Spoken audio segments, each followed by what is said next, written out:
मनसेच्या 18व्या वर्धापन दिनी राज ठाकरे नाशिकमधून लोकसभा निवडणुकीचं रणशिंग फुंकणार आहेत। थोड्याच वेळात राज ठाकरे पुरातन काळाराम मंदिरामध्ये जाणार आहेत। तिथे महाआरती करून शंखनाद सुद्धा करणार आहेत। 9 मार्चला वर्धापन दिनाच्या निमित्तानं दादासाहेब गायकवाड सभागृहात राज ठाकरे मनसैनिकांना मार्गदर्शन करणार आहेत। आगामी लोकसभा निवडणुकीच्या पार्श्वभूमीवर पक्षाची भूमिका सुद्धा ते स्पष्ट करण्याची शक्यता आहे।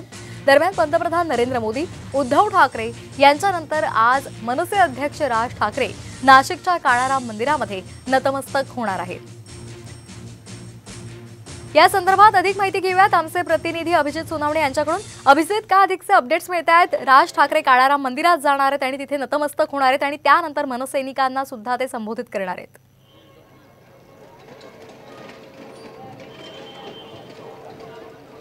श्वेता, मी आता काळाराम मंदिराच्या बाहेर उभा आहे आणि या दृश्यांमध्ये जर आपण पाहिलं तर राज ठाकरे यांच्या दौऱ्याच्या पार्श्वभूमीवर या ठिकाणी सगळी जय्यत तयारी करण्यात आलेली आपल्याला पाहायला मिळते। अगदी काळाराम मंदिराच्या महाद्वाराच्या शेजारीच अयोध्येत राम आले, आता महाराष्ट्रामध्ये रामाचे राज आले पाहिजे अशा पद्धतीचे हे सगळे बॅनर्स मनसेकडून लावण्यात आलेले आहे। सोबतच महाराष्ट्राच्या जनतेच्या मनातील भावी मुख्यमंत्री अशा स्वरूपाचे बॅनर्स देखील काळाराम मंदिराच्या परिसरामध्ये मनसेकडून लावण्यात आलेले आपल्याला पाहायला मिळतात। एकूणच आपण बघितलं तर जानेवारीमध्ये पंतप्रधान नरेंद्र मोदी नाशिकच्या काळाराम मंदिरामध्ये आले होते। त्यांनी या ठिकाणी रामरायाची आरती आणि दर्शन घेतलेलं होतं आणि त्यानंतर वारकरी संप्रदायातल्या काही महत्त्वाच्या व्यक्तींशी त्यांनी संवाद देखील साधलेला होता। तशाच पद्धतीने आज राज ठाकरे यांचा देखील दौरा आहे। साधारणपणे हॉटेल एक्सप्रेस इन वरून ते निघाल्यानंतर शहरामध्ये ठिकठिकाणी त्यांचं जंगी स्वागत आणि सत्कार केला जाणार आहे। शक्ती प्रदर्शन करण्याचा मनसेचा प्रयत्न या सगळ्या माध्यमातून असणार आहे। तर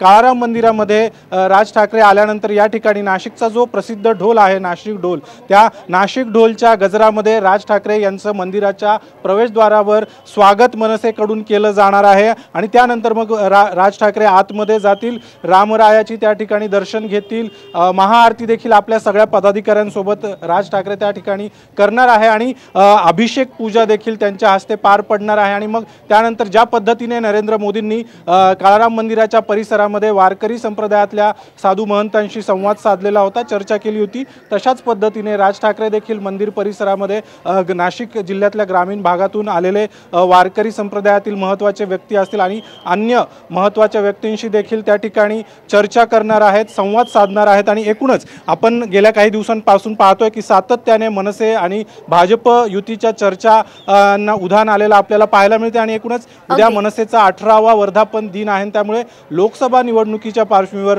पक्षाची नेमकी भूमिका काय असेल, मनसेची वाटचाल पुढची कशी असणार आहे, या सगळ्या संदर्भामध्ये राज ठाकरे आपल्या पदाधिकारी कार्यकर्त्यांना मार्गदर्शन करणार आहेत। अगदी धन्यवाद अभिजित, आपण दिलेल्या या सविस्तर माहितीसाठी।